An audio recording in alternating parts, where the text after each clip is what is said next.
Yeah, I got recruited here. They were starting a grad program in sound. It was the first one in the country. It was at a time when the world had pretty much decided that we were not going to add sound as a design element, and there was a small, spunky group that said, "Oh, yes, we will." You know?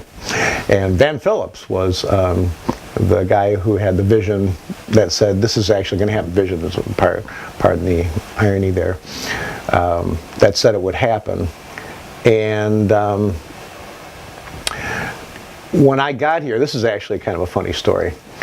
I had gotten into Frippanino, you know, Brian Eno, and I did a show called Another Green World and After Magritte at Purdue, and I used some Frippanino throughout it, you know, as the score. And Brad, who knows how, came to the show. And he's going like, there's another guy who knows who Frippanino is, you know, in this town. So I have to meet him. So he went to the chair, who was Dale Miller at the time, and he said, "Who's the guy who put all that music in?" And so Dale introduced him to me. And then I found out that Brad had a 4-track recorder. I just had a 2-track, a TAC 2300. He had a 3340. Well, with a 3340 with 4 tracks, you can do way, way more than you can do with 2 tracks.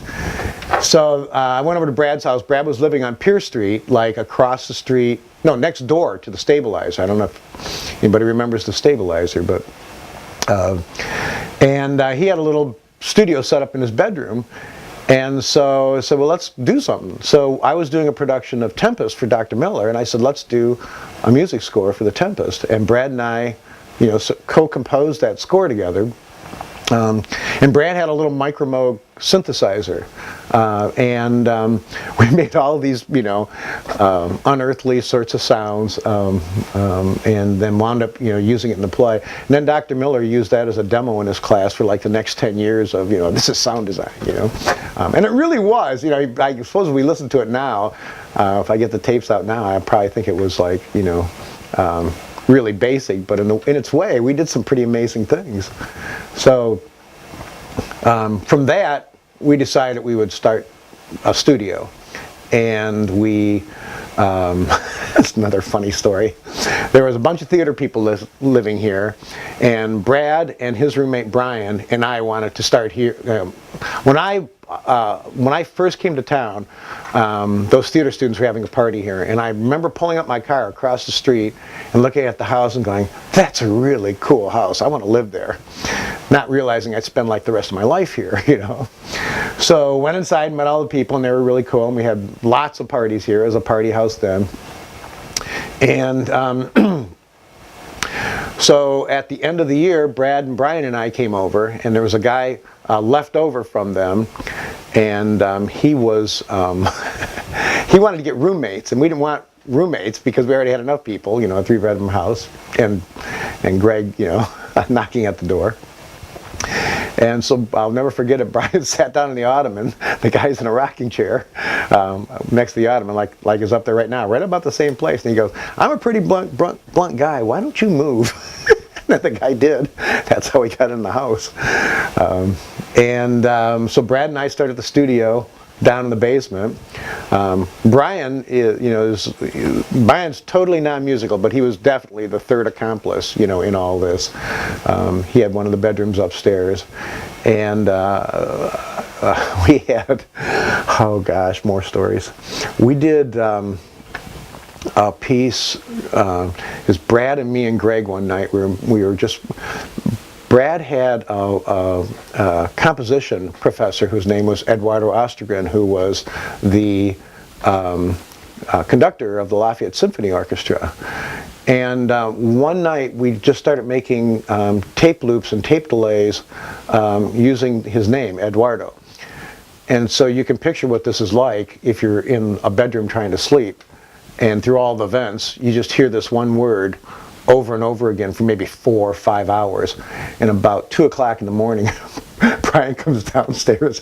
He comes downstairs, and the recorder's sitting right there. He goes, "If I hear Eduardo one more time, I'm putting my foot through that recorder." That was sort of the end of it for that night. But that recording, nobody knows what happened to that recording. And it was a great recording. It was one of our, you know, it was one of our favorite recordings. So at any rate, that's what, that was kind of what was going on here, and we had started this business. But at the, in starting the business, we had a couple of commercial clients. Irvin Travels, Sawyer Wrap Shop, I remember, was one of them. We did something for Combos, and then Dow Jones was recording here. And then they had this nutty idea for Chris to run a Studi Body President, and that's when things just exploded. They were already getting, really big, and he ran for Student Body President, and this is a clearly punk rock guy getting into a world that is totally dominated by fraternities, sororities, and a totally different style of people, shall we say. By the time the voting had taken place, they had the largest turnout ever, by a long shot. And they tried to disqualify as many ballots as they could, because that was the only way they were going to stop Chris from winning. But after they disqualified as many ballots as they could, and quite frankly, there were people who were voting 2 or 3 times, I guess, with, oddball names and all this sort of stuff. By the time they'd finished with the election, Chris had won with the largest landslide in the history of, of PSA, And that set into motion a whole year, because now Chris is doing a function that normally involves working with the Board of Trustees and the President of the university, and has a lot of responsibility, and that was not what they were into at all, So this was, I suppose, a big embarrassment for the university, but it generally generated, headlines in the Exponent, on a pretty regular basis, of what Dow Jones was up to at this point. And of course, the band is getting bigger and bigger and bigger, and at that point, we got a review in Rolling Stone, and there was a review, Cream Magazine, and some favorable reviews of I think it was the first album. Got on the recommended list,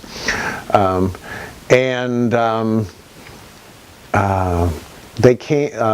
That was the point then where we started getting lots and lots of outside bands from Indianapolis. From Wisconsin, from any place. It wasn't just local bands anymore. Dow Jones would meet people and they would go and play different places. I mean, they played CBGB's in New York when they were at their peak. You have to remember, this is a time span of like a year and a half tops. That this whole thing unfolded in. Greg was a student in my theater sound design class. One of the things I did as a grad student was teach theater sound class, and that was right about the same time that Brad met Greg. I don't know where Chris and Tim came from, but Chris and Tim,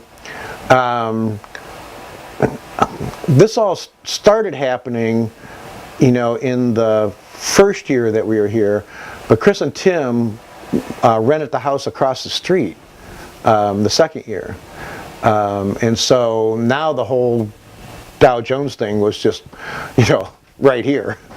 And everybody was, and so, they could record on a nightly basis if they wanted to, And so, like I said, there was just endless sort of experimentation that was going on. Wow. We moved in August of 1978. And the Dow Jones thing was over certainly by May of '81. In my book, Brad's a genius. He always has been. I've been amazed, at him from the moment I met him. And what Brad is really good at is orchestration.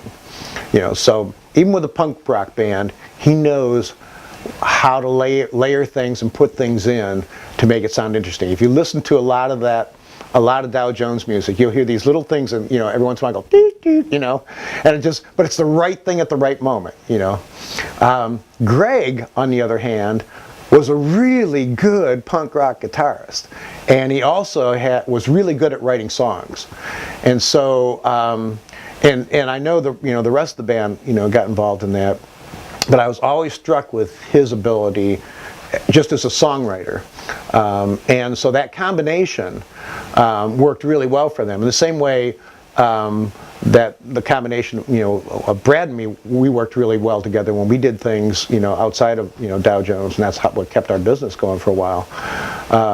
Chris and Tim was also a really good drummer, very muscular drummer with a, it was controlled, but he was really, he really pounded the drums, and and he got that sort of whack sound out of them.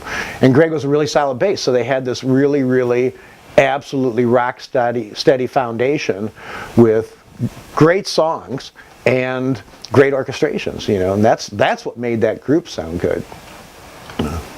And the endless experimentation, because there's stuff on there that I don't think anybody will remember how it got made anymore.